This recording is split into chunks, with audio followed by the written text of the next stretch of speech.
Isang araw, nagmamaneho sa Cubao, aking nakita, babaeng saksakan ng ganda. Sinundan ko ang kotseng sinasakyan niya, hindi ko nakitang may dumarating pala. Hindi ko naiwasan, kami bigla nagkabanggaan.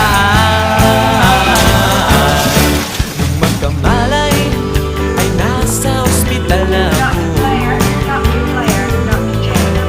Nasikaso ng doktor na pili ng nanay ko. Biglang-bigla na lang ang nurse nandyan na, at para kong nakitang anghel sa ganda. Kahit nagdidiliyo, itong nasabi ko sa kanya: Ale, nasa langit na ba ako?